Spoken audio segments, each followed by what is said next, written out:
একটি মেয়েকে পটাবার জন্য আমি বিতর্ক করেছিলাম।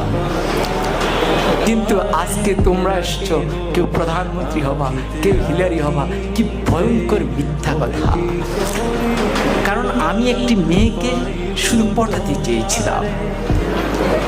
কি দিয়ে? বিতর্ক দিয়ে। সে আমাকে পাত্তা দেয় না, সে আমার দিকে তাকায় না। আমি তখন অষ্টম শ্রেণীতে পড়ি, শুধু তার দিকে একবার তাকাবো, কি সেই কৌশল, কিন্তু সে তাকায় না। পরে ভাবলাম বিতর্ককে আশ্রয় করি, সেখানে যদি দাঁড়ায় তাহলে মেয়েটি মনে হয় আমার দিকে তাকিয়েই থাকবে। এই আশায় আমি বিতর্ক করেছিলাম। তো এরকম আশা নিয়ে একবার আমি সিলেট যাচ্ছিলাম। তখন আমি আর অষ্টম শ্রেণীর বালক নই, এয়ারপোর্ট স্টেশন থেকে উঠেছি। তো যাওয়ার সময় ট্রেন, সকালে সিলেটের ট্রেন, আমি উঠলাম। উঠে আমার সিটে গেলাম, দেখি আমার একটি সিট, সামনে আরেকটি সিট, মানে ডাবল ডাবল না। পরে কেউ আসে না, পরে একটি মেয়ে আসে এবং মেয়েটি সামনে বসার পর আমি একটু সতেজ হয়ে গেলাম, পুরুষের মন তো।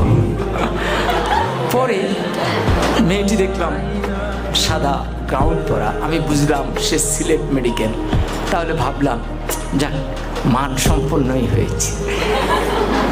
এরপরে ট্রেনে গিয়ে যাচ্ছে, আমার মনে কত কিছু আসে, কত ভাবনা আসে, কিন্তু আমি তো কথা বলতে পারতেছি না, খুব আনইজি বোধ করছি। কি করব? ট্রেন যায় ভিড়ল আখাউড়া স্টেশনে। আখাউড়া তো নাম শুনেছ না? তো পরে আমি আখাউড়া স্টেশনে গেলাম।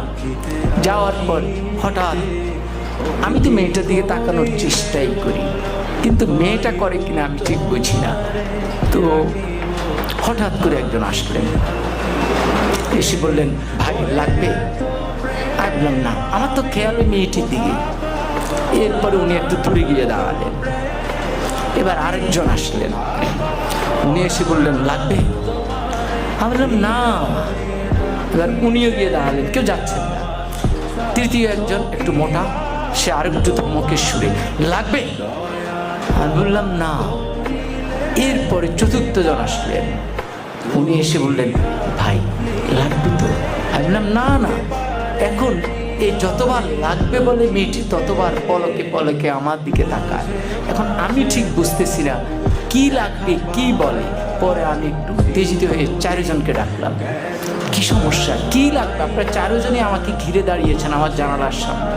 তখন বলবো তো বলেন।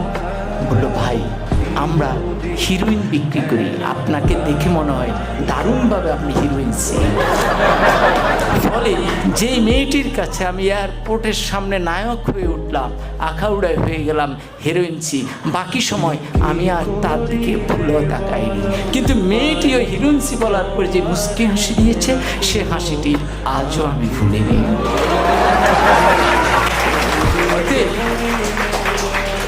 অতএব বিতর্ক ঠিক এই জায়গায়, ওই সূক্ষ্ম হাসিটি সুন্দরভাবে মনে রাখবার জন্য আজকে আমরা তোমাদেরকে ডেকেছি। জোর করে মেয়েটিকে উঠিয়ে নেওয়ার জন্য নয়, তার ওই সুন্দর হাসি নিয়ে আমি আমার জীবন পার করে দিচ্ছি। বিতর্ক আমাকে এই জায়গায় শিক্ষাটা দিয়েছে।